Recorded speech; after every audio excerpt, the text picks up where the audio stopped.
All right, we're going to go over the constant acceleration lab, which I hope you can set up on Wednesday and get data and stuff done on Thursday or Friday.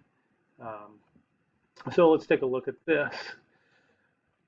Similar in some parts to the constant velocity lab, but now we want to set up a track at an angle here.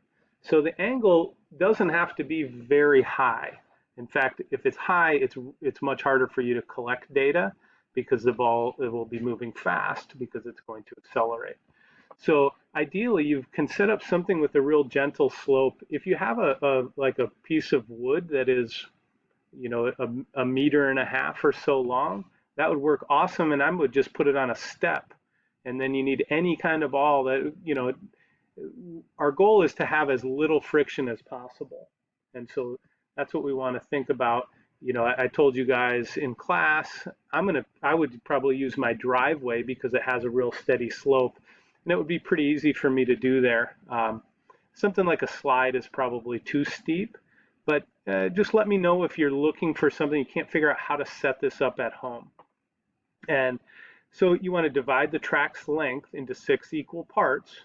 So similar to we did before, if you use 30 centimeters or something, that's good. Don't make those too close together, just because then it's hard timing-wise to have much of a difference. So, if you can set it up that it's 30 centimeters apart, then that would be great. Then we're going to measure the time it takes the ball to roll down to each of the 6 points. Let's just say 2. So start the ball here, and then you're going to time it to the first point. You'll do that 3 times. Then you'll time it from the beginning to the next part 3 times each. And so you'll end up with a total of rolling the ball down 18 times. And you want to be real careful at the start here that you make sure you're releasing it from the same starting point each time. That will really be something that could affect your data. If I release it from here, and then even if I release it from halfway down or something, that could really louse it up. So we don't want that to happen. So you'll get your times here, record that data in here. So we've got my 3 times, and just like last time, we're going to do the average time. So more practice with that, so you make sure that you are able to do the averages pretty easily. And then here we get our average velocity.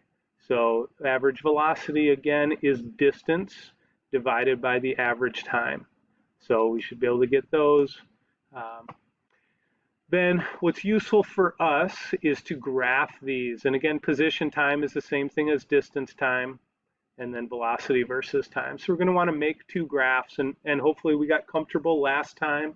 And if you need to go back, then you can go back and check my video from last week of how to make those graphs. Now, what I want, you're going to do a distance time, label the axes, but please do not put a trend line in here. The trend line will confuse you. So we don't want to do that for this one. Just graph your data, and we'll be able to talk about that in class.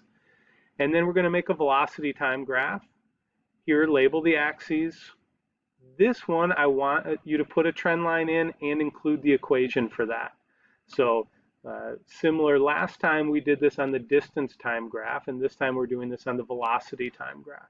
So just make sure you do that, because that'll help you stay less confused. And then there are some lab questions. So like, what's true about the velocity of the ball as it goes down? So you can look at your data. We usually get pretty good data from this, and so hopefully, as long as you don't have a real strange setup, then that should be okay. And you want to try to look at these first before we meet for class on Thursday or Friday, and then you could have some questions, and we'll be able to kind of go through some of this stuff. I asked you about theoretical graphs, just like last time, so maybe think through what should be happening with those. So I wouldn't turn this in before we talk about it, but I would definitely get the data, make my graphs, and then look through these lab questions and see what is kind of confusing to me. And then we'll be able to use that for class conversation on Thursday or Friday. There's a little graph interpretation here. So, just get you thinking about what's going on here. So anyways, that's the constant acceleration lab. So if you go to set this up on Wednesday and you're having troubles, make sure you use Remind to get in touch with me, and I'll be able to answer questions. or set up a Google Meet and we can talk in person. All right. Have a great day.